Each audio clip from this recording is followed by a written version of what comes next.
paramedical corporation কোন student আছে নলবাড়ি কলেজে বলছে গুয়াহাটি ইউনিভার্সিটি আসলে আছেন পুরো দাও এটা সব নলবাড়ি কলেজে পড়লে গুয়াহাটি ইউনিভার্সিটি আইনা না গ্রুপ দাও দাঁড়া মনে মনে দেখ মই উঠিছো গ্রুপ দাও ডকুমেন্ট গুগলত সার্চ নকৰে কিয়া এটা সব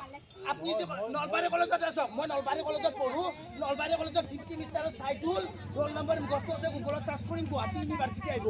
আপনি ইউনিভার্সিটি আনক কলেজ চলে আছে আপনি দালাল নেকি আপনি মারকছুন আপনি নিজত মারক সবে মোবাইল আপনি দালাল নেকি দালালে দেখলা তো পুরা দেখলা হেতু দালাল পুরা কে সামসা আসল